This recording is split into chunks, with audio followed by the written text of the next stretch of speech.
1998, Scottish football signed a deal with BSkyB that brought the world to its door. The deal resulted in greater exposure, live TV coverage of matches, a focus on entertainment, and a much increased pot of money to promote the game. Football had become a global brand, and Scotland was keen for its share of the action. But the money came at a price. The contract affected kick-off times, top players demanded higher wages, and TV now called the shots. It was a whole new ball game.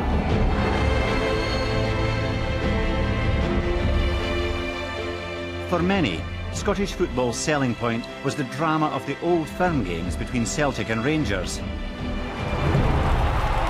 They may have attracted the viewers, but they also brought their own problems.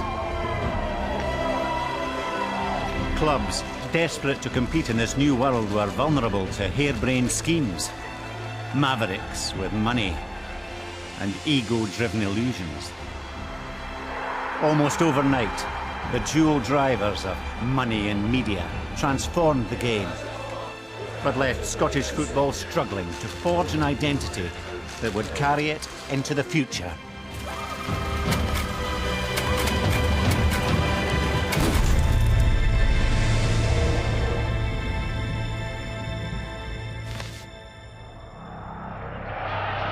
You are about to witness something rather special. There's an intensity and often a rawness at a live event. You could almost feel the stadium kind of moving as a living entity. The perfect storm. A league decider at Celtic Park. The Rangers could win at the home of their bitter rivals. A 6:05 kick-off on a holiday weekend. The match is the climax to a newly formed business venture which began 1 year earlier in 1998, the SPL, the Scottish Premier League, made up of the top 10 to 12 football clubs in Scotland. It had been formed to push the Scottish clubs into an increasingly globalised marketplace. This showdown will be watched by millions of people in almost 120 countries around the globe. Such is the magnitude of this match. The rights to broadcast the SPL games had been sold to Sky Television, giving them control over scheduling and kick-off times. Holding the Old Firm game at 6 o'clock, at a time when actually they were getting so early that you were lucky if you'd finished your breakfast if you were wanting to go to one of the games, because they were getting earlier and earlier, and here was a game actually getting late at 6 in an evening. It's one of the biggest fixtures in world football. The players in Old Firm matches are well warned before the matches about the possible effect of their behaviour on spectators, both within the ground and further afield.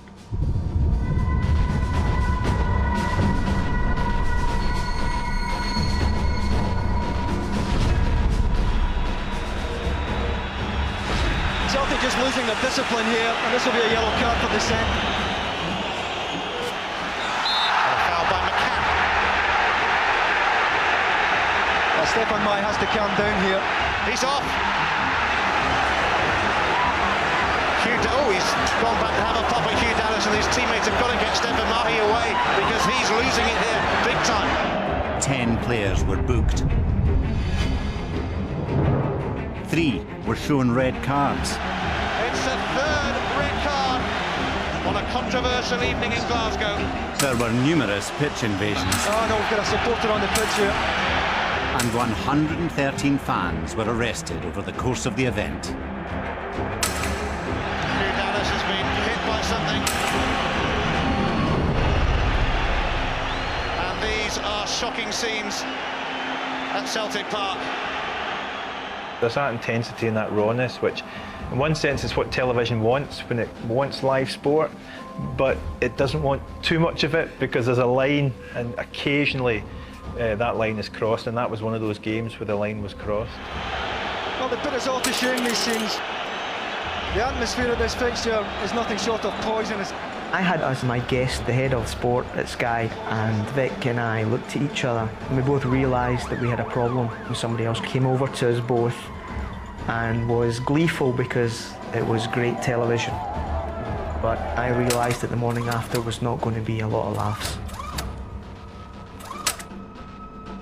He and I spoke maybe 5-6 times over that weekend, and both of us asked each other, you know, if we could continue. Remember, the whole cornerstone of the SPL was based around that contract and the 6:05 game. That time had never been agreed with the police. If we had to move the time slot, Sky would have been able to say we're walking away. That was a seminal moment. The SPL could have died then. The finances of the SPL would have gone. So that was 2 or 3 very, very heavy days. Television's grip on football began in earnest 9 years earlier with the arrival of Sky Television. February 5th, 1989, the dawn of television's new age. One of their first moves was to invest around £190 million in the English Premier League, giving them the rights to transmit English games all over the world. The armchair fans and their subscription fees were about to become key players in the future of football. The FA Premier League, live, only on Sky. It's a whole new ballgame. It took the arrival of Sky to make all the other broadcasters, I think round the world, realise how important sport was. People in Scotland would say, I'm going to watch the game in the pub. What game is it? It doesn't matter, it's a live game. Television was always important to football, but it has become the absolute key financial driver of football. The fans have become less important in many ways, and subscribers and television viewers have become more important. In terms of the drama that was needed to bring in an audience, there was no doubt what the SPL's biggest selling point was. People don't like to hear this, but Celtic and Rangers finance Scottish football. There's no sponsorship without Celtic and Rangers. There's no TV deal without Celtic and Rangers. The Old Firm are that kind of double-edged sword for the Scottish authorities in one sense. Part of them actually, resents the circus that goes with it. But in an age where all the football leagues look kind of similar, you have to differentiate yourself because you're in a selling market, and the Old Firm offer you something that's different, that's distinctive and unique. So the kind of challenge you have is how do you kind of market that side of it while recognising there is a kind of a potential downside to that, and that's a kind of an interesting dilemma. It was a dilemma that had haunted Scottish football for decades. This is now like a scene out of Apocalypse Now. It may have been a good story for television, but it wasn't so good for the country. One particular series of events revealed to the rest of the world the unpleasant underbelly of Scottish football and society. Packages containing bullets had been sent to the Celtic manager Neil Lennon. Continued to investigate a parcel bomb campaign against Celtic manager. Police confirmed Lennon was sent a parcel bomb designed to kill. Here we were in socially enlightened 21st century, fair and just Scotland.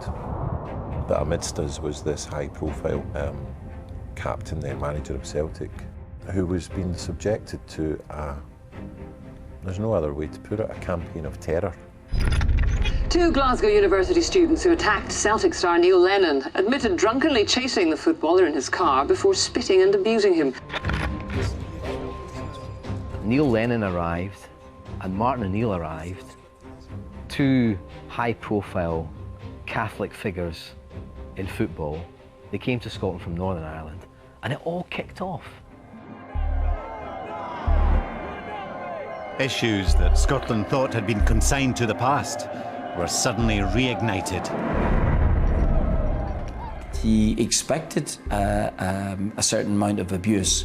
I think obviously when it get really out of hand, when you don't mind the hate mail, but when bullets are sent through the post to you, I think that's when it can get absolutely nasty. He was going to stick up for himself. He would comment in the press, he would defend himself verbally, he would sometimes defend himself physically, He wasn't going to take any of this abuse lying down.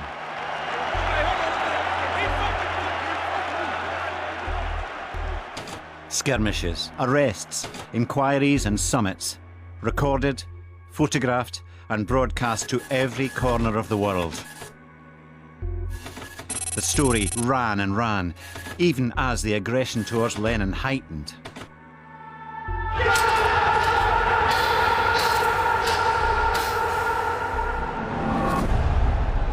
I was about 7 or 8 yards from where it happened. I remember thinking, can you imagine on Match of the Day seeing Arsene Wenger being attacked by a fan? Or Jose Mourinho? You just couldn't conceive of it. And it perfectly captured the tragedy of Neil Lennon's experience in Scottish football. It summed it up. It wasn't make-believe, it wasn't fiction, it wasn't a spoof film, it actually happened. It was really embarrassing for Scotland and for Scottish football. It was tragic. It held up a mirror to us and it showed a very ugly image back to us of what we were.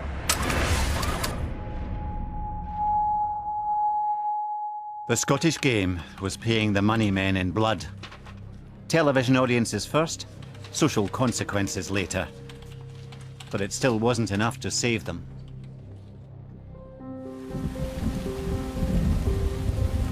Satellite television and the money it brought in its wake was having a profound effect on the game. In June 2000, Sky injected another 1.1 billion into the English leagues.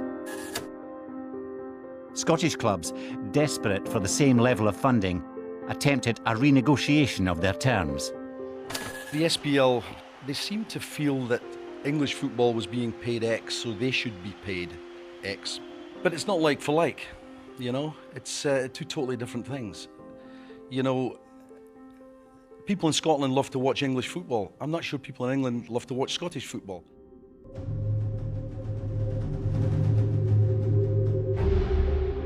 Scottish football is a little boy with the nose pressed against the window, and the other side of the window is English football. And the billions. It is a glass window, but it's like 10 feet thick. We have entered into commercialism. We have made a deal with the devil, and the devil doesn't pay over the odds for what he doesn't want. We had done internal studies that talked about us getting almost double the monies we were getting on the current contract. The clubs were getting very excited. So excited that they started arguing about how to split the pie.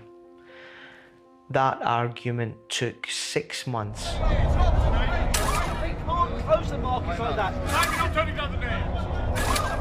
6 months long enough for the dot-com bubble to burst and for the planes to hit the Twin Towers. That money was no longer on the table, so the argument had been futile. It created a huge amount of bad blood, but we had missed our moment. Someone at the SPL had said to Sky, "You're insulting Scottish football, take that offer off the table." So they took that off the table and went and insulted the English Football League instead, who were happy to take the money. And I think the SPL suffered. The SPL had just turned down the biggest and only deal on the table. Without that money, Scottish clubs could not compete with other European clubs on the global stage. But Mitchell had an ace up his sleeve. The clubs hatched a plan to go it alone with a bold proposal for a self-run football television station, SPL TV. The only other option is to do our own channel. People didn't know what that meant, so we had to spend a lot of time studying it, market research, preparing it, 6 months. And after every month, we went back to the clubs and said, here's our update, are you all up for this? Yes, yes, yes, yes, yes. I didn't think SPL TV would ever fly. I thought they were saber rattling. They were just trying to create competition where none existed, and I don't believe that it was ever serious. It was an innovative venture, especially in the days before YouTube and social media. But the bold business move relied on a united front. So, when it was discovered Celtic and Rangers had been in secret negotiations to leave the SPL, joining the better-resourced English Premier League, the death knell was sounded before it had even begun. At the last meeting, Celtic and Rangers said no. It was a bit of a surprise that they said no. So much so that the 10 clubs asked them to leave the room and resign from the league. We have to give 2 years' notice of our resignation. Celtic and Rangers have forced plans for a subscription-based SPL television channel to be abandoned. At a meeting of the 12 clubs this morning, the old firm wouldn't back the deal, which effectively puts an end to it. So you can imagine the whole project at that point died. And financially, it was a disaster for Scottish football. And that wasn't the only problem they faced. Roger Mitchell decided to give the negotiations with the broadcasters one more go, but found, at one of his appointments with a friendly television executive, that Rangers and Celtic weren't the only ones operating behind closed doors. He said, Roger, you don't really know what you were dealing with. And he turned his computer screen round and he showed our internal business plan for SPL television, that he had known everything from the start. People, I don't know who it was, I can guess, had been telling him what we were planning to do, what I was planning to do. So it was like playing poker with your opponent, knowing exactly the cards you had in your hand. All the money that had been there to allow them to compete in the new marketplace had just disappeared. I'm not angry about it, I just feel that it was a huge missed opportunity. A more modest agreement with BBC Scotland kept live football on air for the next 2 seasons before the arrival of a new big money deal, this time with Dublin-based sports service Setanta.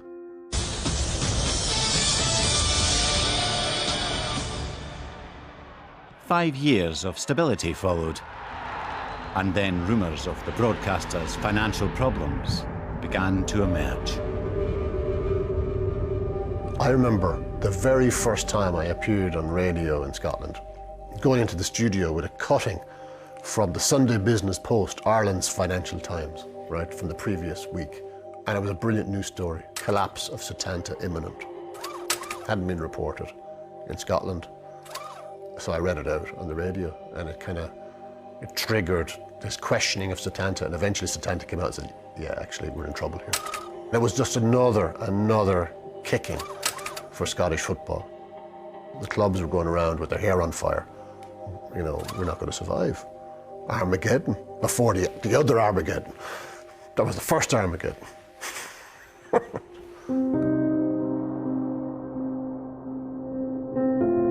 One of the reasons the SPL was created was to provide a more profitable model, keeping all the member clubs financially solvent. But with the collapse of the Sky and subsequent TV deals, financial ruin was back as a real possibility, especially for some of the smaller clubs.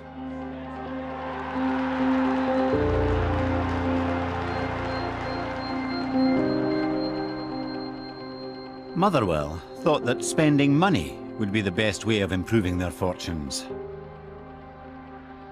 In what he saw as a visionary move, the owner, John Boyle, appointed a former footballer as the chief executive.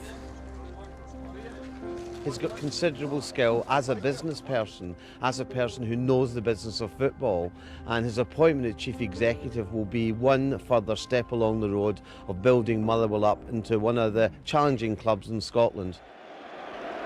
Over McCarthy's head this time. Nevin with Wilson, he's got round him. Will he try one from here? What a superb goal by Nevin! Pat Nevin had considerable experience in finance. His university degree in commerce and his experience of running players' associations helped him shape a business plan. I explained to John Boyle after looking at it for a few months, this is going to cost you a lot of money. And if you want to be successful, it's going to cost you a hell of a lot of money. I gave him 3 scenarios. You know, like an average side, a half-decent side, and a side that could get 3rd or 4th. It came out roughly at £2 million a year to get a side that would battle for 3rd and 4th. £2 million losses per year. And he said, yeah, okay. And I went, really? Okay, if you want it. So we put something in place there that kind of worked quite quickly. It was a short-term solution to a long-term problem, and it had been tried before. But the lessons of overspending had still not been learned. Clubs continued to hope that the more they spent and the higher their spot in the league, then the more money would come their way. But it was a gamble that rarely paid off. After the first season, got straight up battling with Hearts. A lot of teams had bigger budgets than us anyway, but we were able to punch sort of fairly decently around and above our weight for a period of time. But I could feel that it wasn't right. You don't feel good when there's a red part of the accounts. And that's when the problems kind of started for Motherwell, because understandably the owner thought, well, wait a minute, I was willing to lose X amount a year, but I'm not going to lose X amount a year plus another 2 million or whatever it is on top of that. Scottish football has been shaken by the news that the Premier League club Motherwell has gone into administration. The chief executive, Pat Nevin, has resigned and the Court of Session has been asked to appoint an administrator. The failure to agree a deal with Sky TV last year and the collapse of plans for SPL TV, which we wholeheartedly supported, were bitterly disappointing and extremely bad news for us financially. It's going to be very painful, it's going to be very difficult, but it is, quite honestly, the only possible way forward. The players dismissed by Motherwell yesterday as part of a cost-cutting exercise say they feel bitterly let down by the club. I think we're talking about a war between football and business here, and for the first time it's like the business are just running all over football, and that's hard to understand. It will be a slimline Motherwell on a much lower cost base, and that may have a chance in the current climate of Scottish football of surviving. Motherwell did survive, just. After narrowly escaping relegation from the SPL, they limped on, but without much success. Subscription TV was where the money lay, but Scottish football was still outside the party, with its nose pressed up against the glass. Some clubs went for glamour, in an effort to attract more TV coverage. Dundee were uniquely connected to Italian football, and their management team were in charge of kind of, if you like, bringing in players, and they had these connections to actually some very, very talented players, of course, Argentinians, Italians and all the rest of it. You know, Dundee signed guys like Claudio Caniggia. Who would have thought that an Argentinian World Cup star signing for Dundee? You know, they were bringing players from all over the world, and for a wee while it was one of the finest Dundee sides that I had seen in years. There's a game against Clyde midweek when Fabrizio Ravanelli comes off the bench and scores a hat-trick. We were almost bewitched by the romance of these players, their fame, their kind of celebrity. They were paying these players way beyond what their 5,000 and 6,000 crowd could ever justify.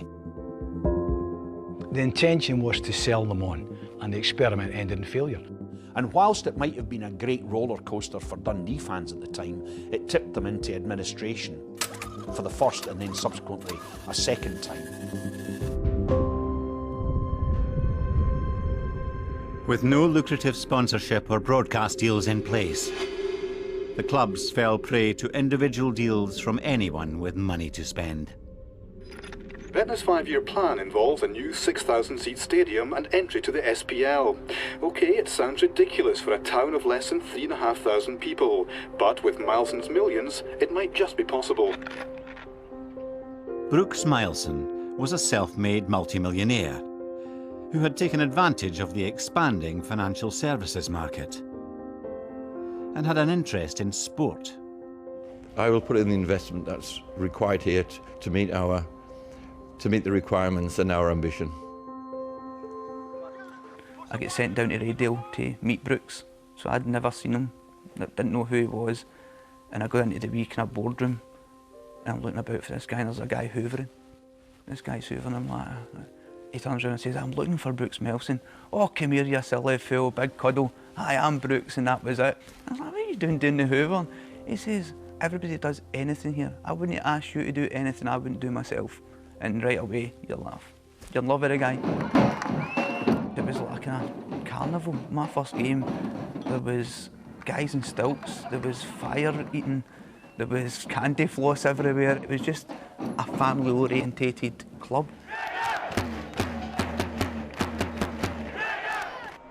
This was a story to rival anything offered by the Old Firm, even if it was just one man's bank balance that was funding it. This is the title! He squares it! It's there! Has won the league for Granada! That was his dream, owning a football club. He was the guy in charge, but he was still a fan. He still travelled up with all his pals to the games. He never went into boardrooms. 3 promotions in 3 years has never been done before and might never be repeated. There was no organisational structure in place to question how one small team from the lower divisions could storm through 3 leagues in as many years, and whether it was sustainable.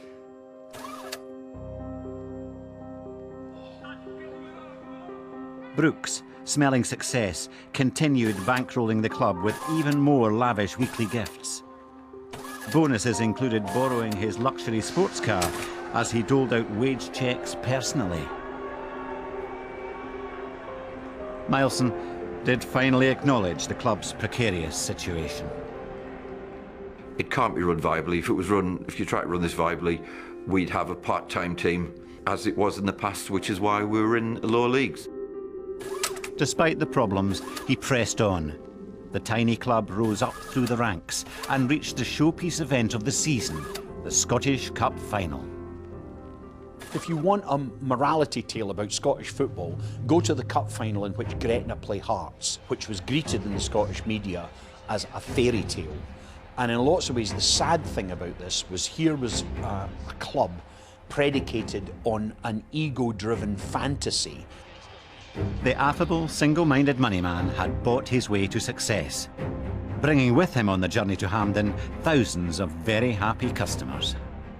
Brooks and everybody else within the club are in a porter cabin selling the tickets with Tupperware boxes. They've got the tickets in one box and the money's going in the other, and you're like to yourself, this isn't right. Why? How can we be in a cup final here? It was an absolute Ponzi scheme. It was a con of the worst kind. And they're playing in our National Cup final, and clowns and idiots are calling it a fairy tale. Do me a favour. Buying good players to improve a club's future was nothing new, but this was the first time it had been done in such a blatant way.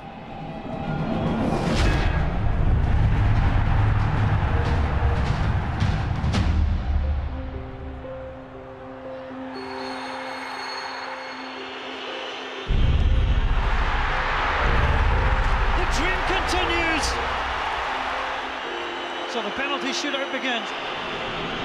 Skelton steps up off the crossbar, and Hearts have won the Tennant Scottish Cup 2006. I am convinced that on that day, a warning shot was fired about the failures of Scottish football. Do not spend what you can't afford, and Gretna did it in ways that were actually, the best word I can think for it was shameless. It was a house of cards. One small push and it would all topple down. And just a few seasons after the cup final, topple it did, when Milson suffered a rapid deterioration in his health. I think it fell away so quickly due to the fact that when Brooks took unwell, he couldn't communicate. And his wife, Jerry, took the decision where, unless my husband tells me to write a cheque for anything, it's stopping. And it was that quick. It was that day. No other money came into the club.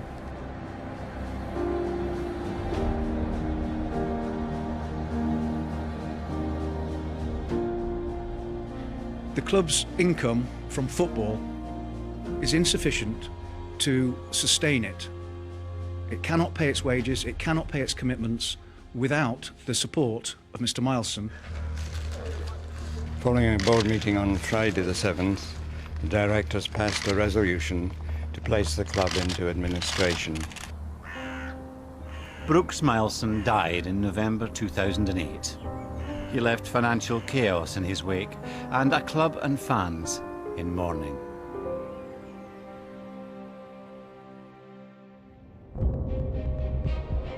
With no long-term strategy in place, few checks on the ownership of clubs and little coming in from TV deals, the clubs were growing increasingly dependent on anyone who had the money and desire to own a football club. The rapidly changing social circumstances around the world would also have a significant effect on Scotland's game. The Soviet Parliament today formally voted the USSR and itself out of existence. The breakup of the USSR had brought into being a whole new breed of oligarch. The most famous was Roman Abramovich at Chelsea in England, and in Scotland arrived Vladimir Romanov, greeted like a conquering hero by the weary Hearts fans. Where do you start with Vladimir Romanov? I mean, here's this guy who gets involved in the banking system in Lithuania during a time where Russia and the various independent states are privatizing their gas and their electricity and their oil and all the rest of it, and all sorts of bandits are flooding in there. And Romanov, through his banking, becomes involved in Scottish football. Some people would say, well, actually, at the time he was looking to set up a Lithuanian Ukio Bankas as a Lithuanian bank with a headquarters in Edinburgh to move into the banking system here in the UK. That's one of the kind of theories around it. Romanov saw in Hearts an opportunity to play on the global stage, a chance to promote his bank, its logo emblazoned on all the club's merchandise. They will be champions of Europe in 10 years' time. I promise to build here a new stadium. And it'll be a stadium with the best atmosphere in the world. Hearts had been in financial turmoil for years. Badly in debt, the board had taken a controversial decision to sell the stadium for housing redevelopment. It's the end of an era for Hearts Football Club. After months of speculation, a deal has been done to sell off its Tynecastle ground. Nothing short of the arrival of a major new investor can secure Tynecastle's future now. This sale had been a step too far for the loyal fans, and they mounted a campaign against chairman Chris Robinson in a bid to prevent it.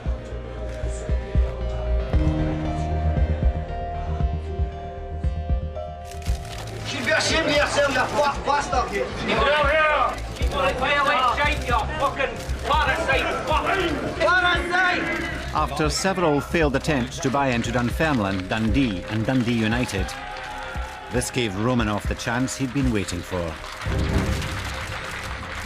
Within minutes, Hearts supporters changed their loyalty from a local businessman who had been with the club for years to a bank-owning oligarch with mysterious motives.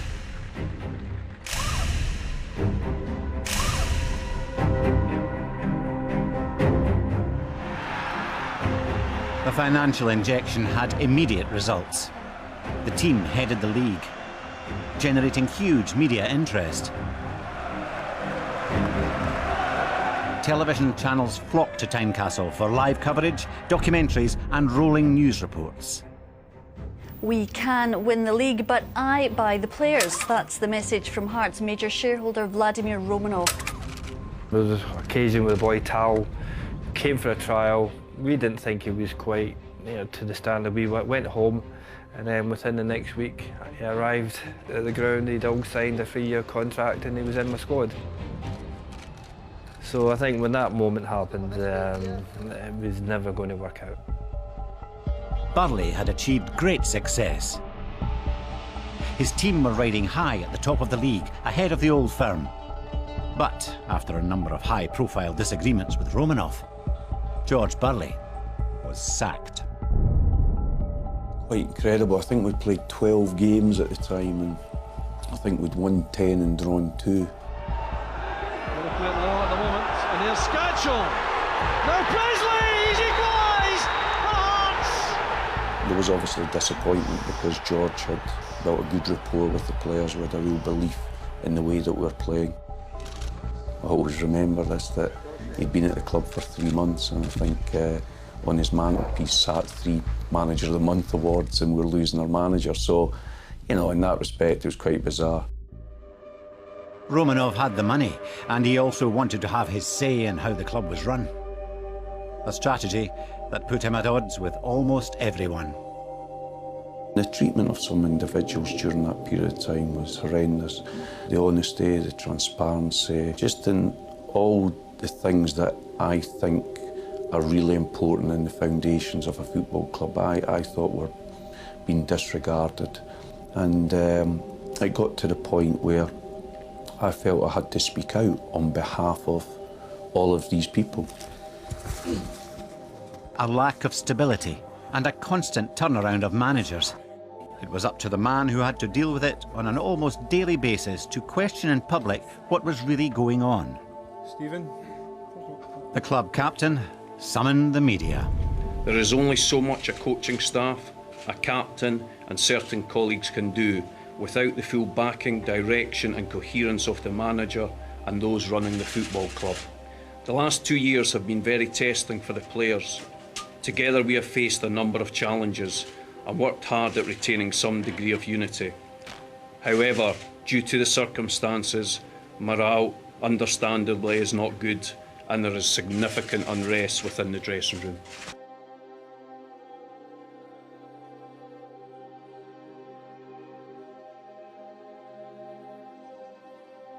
At no time did Vladimir ever come and face me after I made that statement.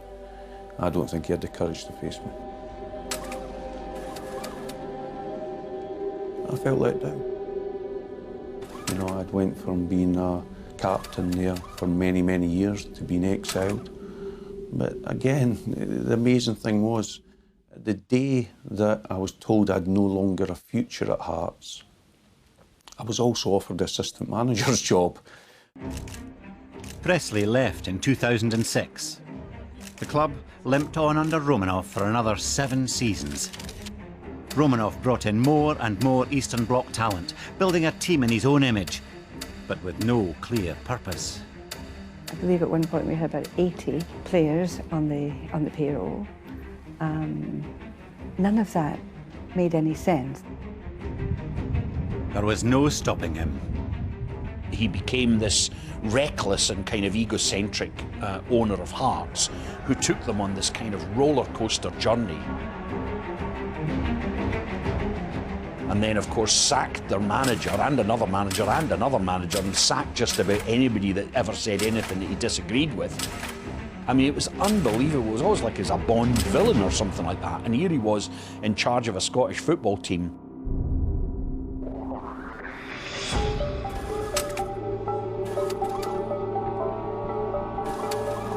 In 2008, the global financial system went into meltdown.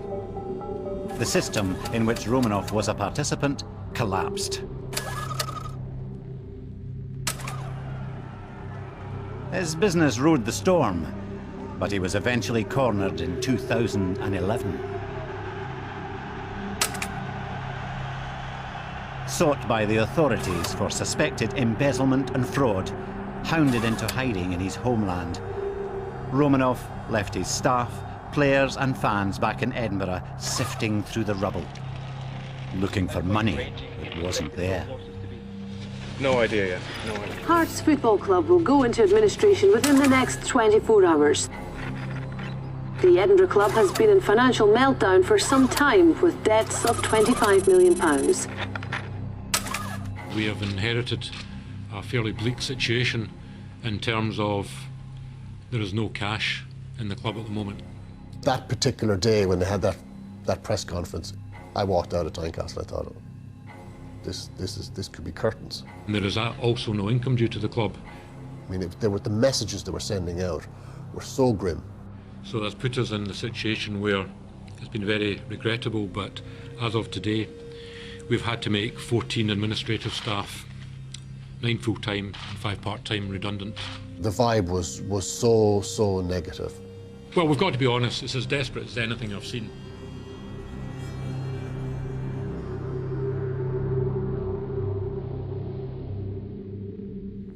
But, you know, from that potential disaster grows this kind of inspirational story. Trying to look at the positive side of it, we all know there's a huge fan base here. Hearts had something that Gretna didn't. Rich community roots and a large fan base who might just provide a saviour. I was approached initially by the group that is now the Foundation of Hearts. They kind of felt the supporters needed to stand up and try and take a little bit of control of the club. Entrepreneur, computer software and IT specialist, and with a degree in psychology, Anne Budge is an award-winning businesswoman and a Hearts season ticket holder. I did think, you know, this cannot be rocket science. There has got to be a way of running a football club without losing millions of pounds every year. What if I help? So I'll basically advance the funds, buy the club, and then the supporters can take time to buy it back again. A football club isn't a toy, you know, rich man's or otherwise. It's a business. You know, it shouldn't be played with. It should be run appropriately and properly. Desperate for cash, Romanov's administrators agreed to the fans' offer with Anne Budge's help to buy the club. Could fan ownership with community backing succeed where individual and corporate efforts had failed?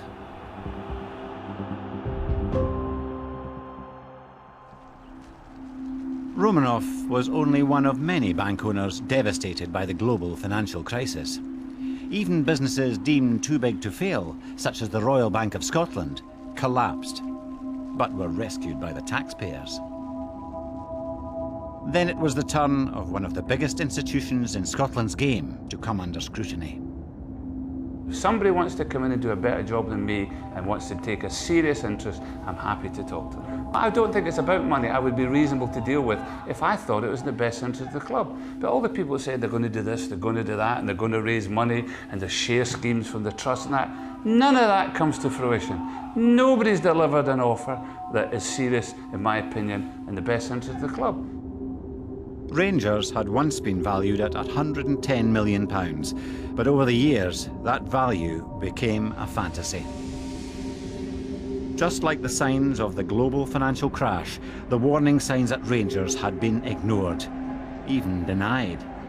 Of course there's money available. This is Rangers Football Club. The basic overdraft of the football club at the year end was £21 million, and I'm comfortable with that. The shareholders are comfortable with that, but it makes great sensational copy for you people who want to make it look as if we're in a crisis or something. Rangers Football Club have just announced their worst ever annual results. Allowing for interest, the Ibrox club has lost just over 35 It did take a while for people to say, hang on, this is unsustainable. This is like industrial scale spending. How in the name of God can they afford this? There was a famous interview with Hugh Adams, the Rangers director, who said, this will crash and it will burn and it will happen sooner or later because that is business. You cannot have those outlays with that income and hope for a happy ending. The financial situation also had a considerable impact on what happened on the pitch. When I came to Celtic in the year 2000, I say that Rangers were spending £12 million on a player like Torian Flo. They were bringing class players from the continent across and looked as if they were able to afford to be able to do that. David Murray had found a loophole in the tax system, giving him more disposable cash than the rest of Scottish football, allowing him to buy more players. Don't take salaries, don't pay tax, just take loans, we'll call EBTs, Employment Benefit Trust. Just take these loans, you don't really ever have to pay them back, and you just get cash. And you don't have to pay tax on it, you have to pay PAYE. That means you can buy more expensive players, you gain advantage on the pitch. Yes, says David and the lads. For the first 10 years of the century they do this. Rangers win no fewer than 12 trophies while all this is going on. 47 million quid is shelled out in these loans, and directors buy second houses in France. Rangers get expensive players, success on the pitch. In making use of EBTs, Rangers drew on advice from tax specialists, and subsequently some judges agreed with their position when tested in court. What Rangers were doing was no more than part of that Wild West, out-of-control global culture where tax avoidance, as opposed to tax evasion, which is of course illegal, is ingrained in everybody's culture. Everybody's doing it, and if you're doing it better than the others, you gain commercial advantage. This could be the championship-winning goal if Mikel Arteta can hold his nerve. You've seen how close it was in terms of winning the championship. It was a goal in it. We were so level, it wasn't true.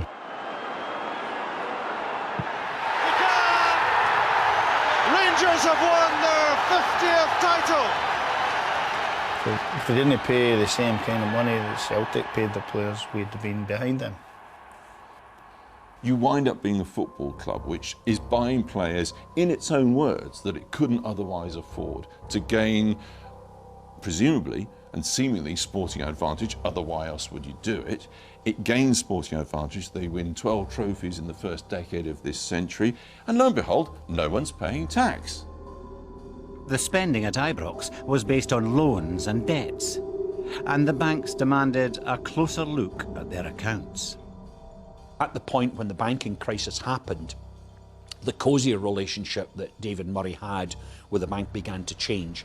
They started to want to call in all the major debts that they had, not just Rangers, but all major debts.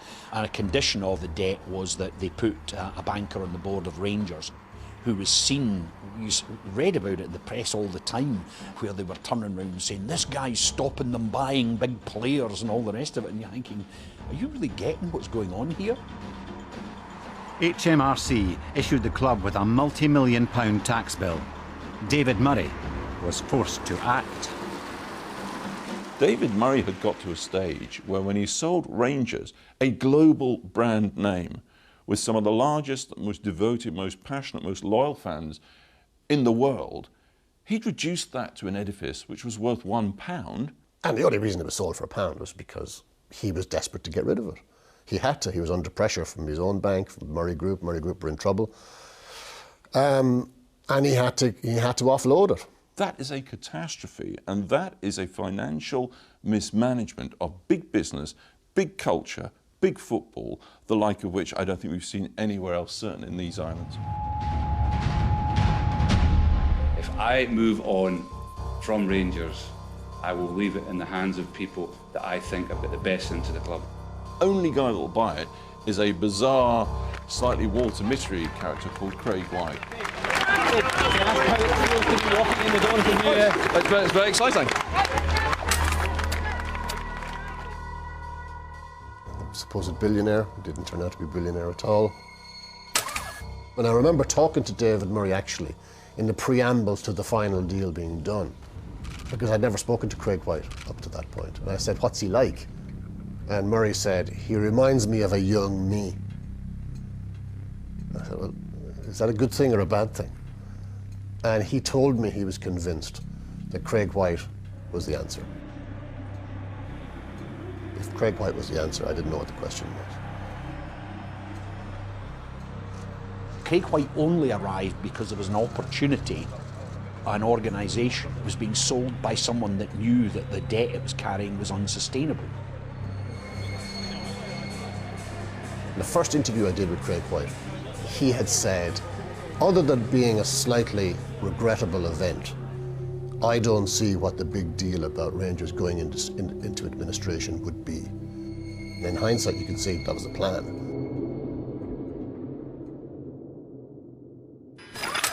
Rangers have launched an intention of going into administration with the So with Rangers on the verge of administration, what are the football with even greater adversity?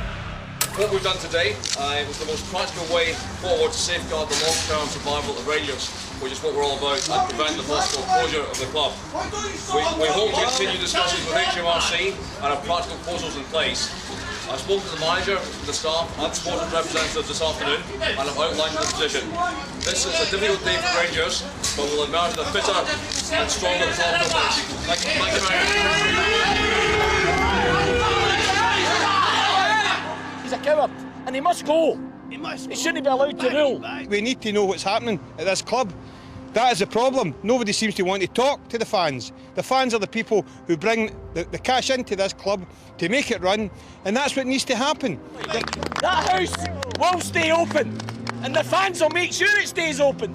Because we are the people. We are the people, and that will never be taken away from us. White must go! White must go! White must go!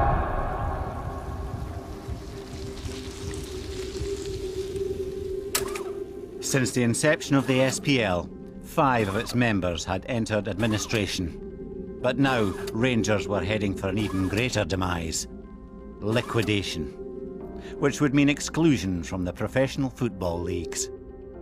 It was very, very difficult for the Scottish press and for other branches of Scottish society to deal with the idea that there might be no Rangers. I think that they found that perilously difficult to imagine, and in lots of ways it was beyond the idea that how they framed the way that Scottish football was. This is about big sport, like big banking going badly out of control. It is about an organisation which perhaps perceives itself, and is certainly perceived by the authorities, and that is critical in Scottish football, as it was in banking, as being too big to fail. The brand must be protected, the power, the reach, the place that this club has indeed in Scottish culture must somehow be protected, can't go to the wall. Rangers applied for membership of the football leagues, hopeful this would see them accommodated within the top tier.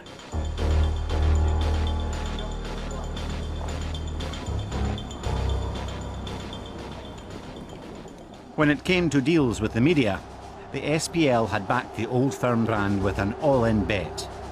Future prosperity had been built on that rivalry and displays of tribal aggression. But the rest of Scottish football had had enough, and the fans of the other teams demanded to have a say in the unfolding drama. But I think in this case, fan power really came to play. I think a lot of football chairmen who were keen to keep Rangers in the Premiership for obvious financial reasons found that the fan base just weren't going to tolerate it. Our season ticket sales were about a quarter of what they would have been normally at that particular time, and the fans basically said, if you vote them back in, we're not buying a season ticket. The financial effect for us as a club of not having a season ticket sales was just being honest. We went what was right for our club. Had to do that, as many other clubs did. The decision to place Rangers in the lowest tier of the professional game would have been unthinkable only months before. The Scottish Football League's only acceptable position will be to place Rangers FC into the 3rd division of the Scottish Football League.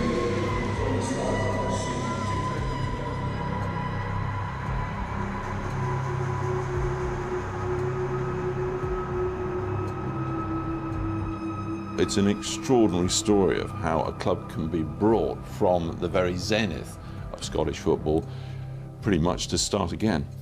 For me, it all goes back to David Murray and hubris. Spending money that he didn't have, ego, and the EBT disaster. I would blame David Murray for the collapse of Rangers.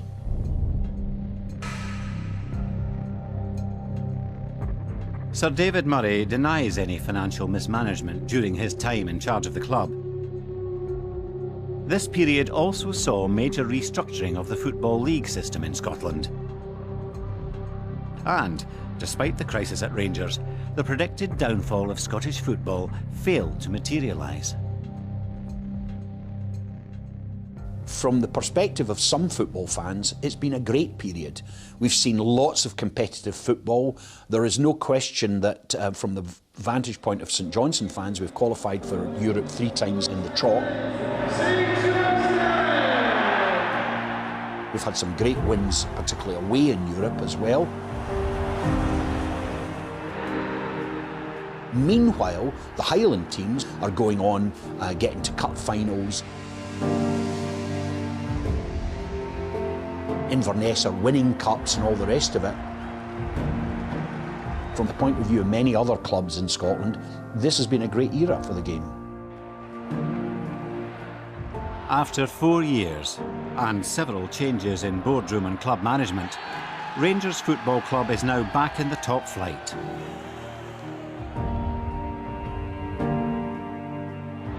It's dropped now for Grady! Oh! What a glorious goal! Football had gone global. But questionable decisions at the start of it all had left Scotland's clubs struggling to play catch-up and vulnerable to predators. Watching the way that these bandits who'd been in financial control, this series of robber barons, you realise that capitalists are in it for themselves. They're in it for a profit. It made me realise that fan ownership has to be the way ahead. One enduring constant throughout the lifetime of the SPL are the fans. Always there, always ready to help. It is the supporters who genuinely have the best interests of their clubs at heart. Hearts supporters were remarkable. They were almost entirely progressive. Don't look back, look forward. We're still quite a long way off from even fully understanding how it will work at Hearts. The one thing I am sure of is that there is not one right model here. There are more examples of where it hasn't worked or where it's caused problems than there are of where it has worked. So I think there's still a lot of work to be done on that. I think there's a yawning gap opened up now between the authorities running the game and the football fan. And the football fan out there is thinking, you know, you say constantly that you value us. You say constantly that you're listening to us. Where's the evidence? And I have to agree with them to a large extent. I don't see much evidence that football fans in this country are being listened to. As the dust settles on the 30-year revolution, and wise heads make sense of the triumph, transformation and turmoil, the way ahead remains uncertain. Our club football may be doing well at local level, but in the 17 years since that first failed Sky deal, Scottish football has never managed to attract the investment that would deliver on its ambitions. Players, managers, oligarchs, bankers and tycoons have all attempted to play the game, but a lack of any sustainable structure at a higher level means that it's still every club for itself. And until that changes, Scottish football will continue to have its face pressed up against that glass window.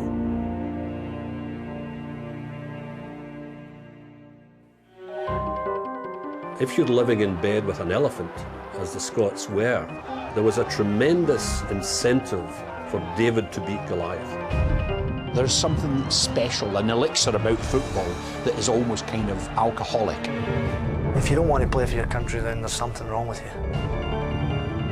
You've lost a game where the expectations were that you should win it. How do you deal with that?